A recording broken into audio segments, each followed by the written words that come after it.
Welcome to Court Helicopter Explainer for the weekend. As usual, my name is Stanley Kinyanjui, an advocate of the High Court. Now, I am sure some of you, and not even probably some of you, but most of you, have found yourselves in these situations whereby you go buy a vehicle, and then after buying a vehicle, using it for about a month or so, the vehicle starts breaking down. When you take it to the mechanic tells you that this vehicle has some latent defects or it has some serious defects which are going to cost you a lot of money. When you look at the cost of repairing that vehicle vis-a-vis what you bought it for, you realize that you did not get a bargain as at that time or so you thought. Now, the good thing is that the law is here to assist us.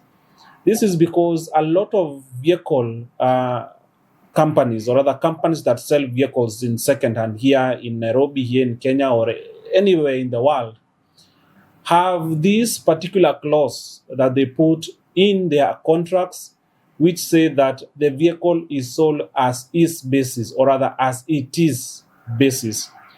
And when you go to challenge them and tell them that, look, the vehicle that you sold me is now bringing problems and it had some underlying issues, they start telling you, go and read the contract. What does it tell you? And when you read the contract, indeed, you find that the vehicle is sold as is basis. Now, I am here to tell you that the days of that kind of practice, or rather that kind of dishonest selling of vehicles, came to an end a long time ago. It's only that we did not realize it, or rather it's because that as Kenyans, we're used to sleeping on our rights. Now, whenever you draft or get into a contract for the sale and purchase of a vehicle, there are items in that contract called conditions and warranties. Now, condition is a term which is vital to the contract, and a warranty is a lesser promise. So much so that when you breach a condition, you are entitled to cancel the entire agreement or rescind that agreement, where a breach of warranty can entitle you to damages. Now, there is an act of parliament called the Sale of Goods Act that also comes to assist us when we are dealing with such kind of cases.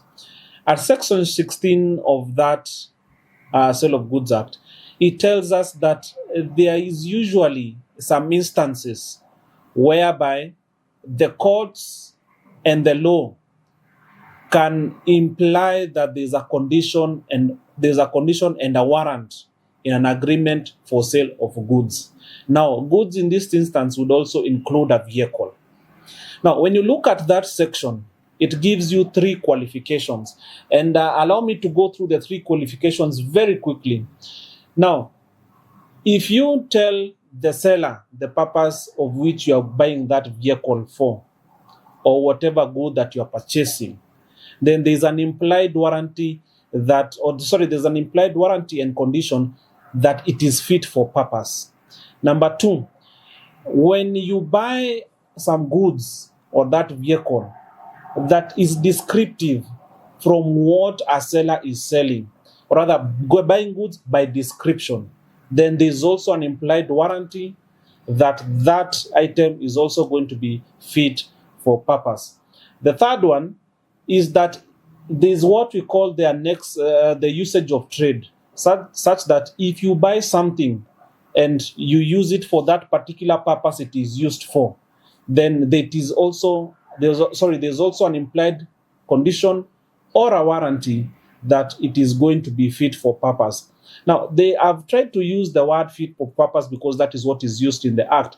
But to put it in layman's term, is that to deem something is fit for purpose, it means that it is something that if it is used in a manner that it is meant for, then it ought to be fit for the performance of that function. Now, when you buy a vehicle, and you buy a vehicle for a steady sum of money, it is always implied under those three qualifications that the vehicle that you just bought, when you use it in the ordinary way of usage or how it is supposed to be used, then there is always an implied condition and a warrant that that vehicle is fit for purpose. But sometimes you get a spanner in the works, and they come and say that you had a time to, to look at the vehicle. You went to test drive the vehicle, and I'm sure this is something most of you are very familiar with. You take a vehicle, and then they test drive it for you for about 50 meters or so, or 100 meters, and they tell you, by you doing that, you already know ascertained yourself that it was fit for purpose. But the courts come and tell us, no, that is not the position. Even if you drove it for 50 meters or 100 meters or even a kilometer, there are some defects in a vehicle that you would not ordinarily see or identify using that small, by test driving that vehicle for that short length. And two, there are some also defects that you cannot notice upon a cursory look at the vehicle. Even if you call a mechanic, there are some defects which cannot be seen or cannot be identified, at the first instance. Such defects include, number one, maybe the gearbox is faulty and they've put a band-aid solution to it, such that you can only drive it for so long before it starts showing its defects. Or two, maybe when some vital elements in the car are missing, such as catalytic converters, or where there's a problem with the airflow sensors and whatnot. So it matters not whether you have been whether you've been given a chance to look at this thing, because number one, the law assumes, or rather there's that presumption, that if you do not have a particular skill in a particular field, then you should not be held liable, or you should not suffer the consequences of not having that particular skill.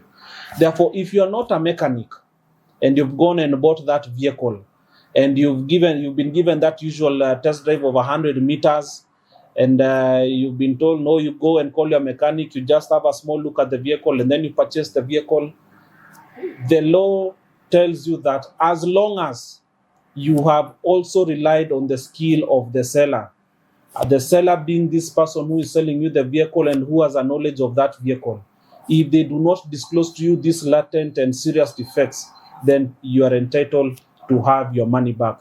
And these are matters which are now seeing themselves in court nowadays. We had the case of Best Cars Motors versus Moraro Moki and another, which started, kickstarted this type of litigation. Recently, in the small claims court, we saw another case of Daniel Njoroge Mudhoni versus Motor Consult Limited and others. Therefore, do not sit there and suffer when you have a vehicle which is materially defective, and don't think that you do not have any solution. Thank you.